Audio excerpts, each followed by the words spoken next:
and thank you all for being here today. I am horrified by these acts of anti-Semitism, and I can't really comprehend it. I grew up in the city of Columbus, Ohio, within the city of Bexley, in a very large Jewish population. I went to bar mitzvahs, bat mitzvahs growing up. There was a girl in my class whose mother had a tattoo on the inside of her arm.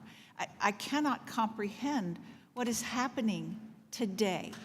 It's mind-blowing.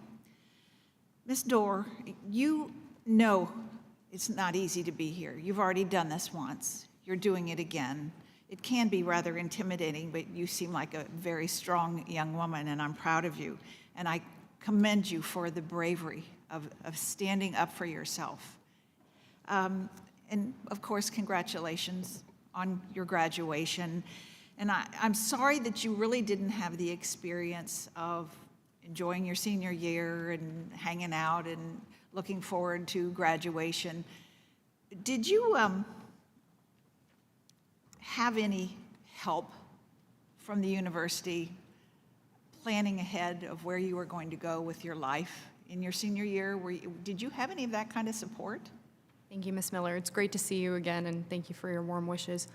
I will say I just graduated and have had a pretty busy year trying to deal with the hatred on my campus. I have sent multiple emails to my university calling out the hate, asking for help, asking them to do something, and I've been met with generic email responses saying, please see the Office of Help and Care and Love and Hugs, and that absolutely will not do it for me. I've also turned to career services for help. And I remember particularly in one meeting, I was working on my resume with a staff member when she told me, by the way, I just want you to know, people might not hire you because of your political involvement. My political involvement is standing against Jews feeling afraid to walk on their campus. If people aren't hiring me, we have a much, much, much bigger problem. That's bigotry. Yeah. Thank you for that answer. And it could be a lot longer than that, honestly.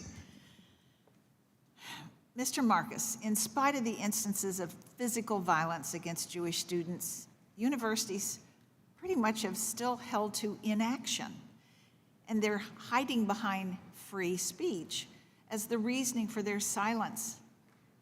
Violence is not free speech.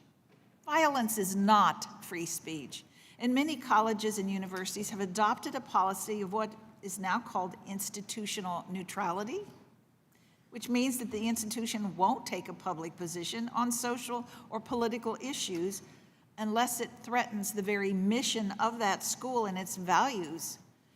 So I don't know what to say. Since its creation, it's been adopted by a number of schools across the country. Tell me, what do you think of this policy of institutional neutrality?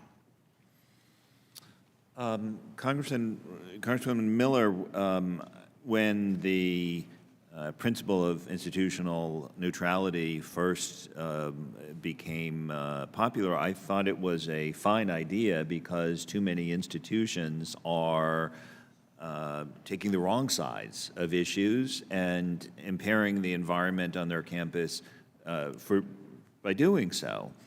On the other hand, I noticed that there are many institutions that are now adopting that principle only when they've been asked to condemn terrorist attacks against the Jewish people.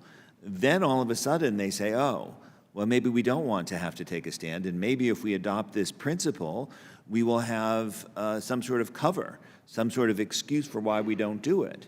And I would say that in those instances, it's not really about neutrality, it's about cowardice and should be called out as such.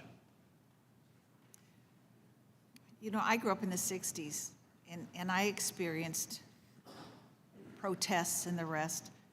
Violence is against the law. I thank you, and I yield back my time.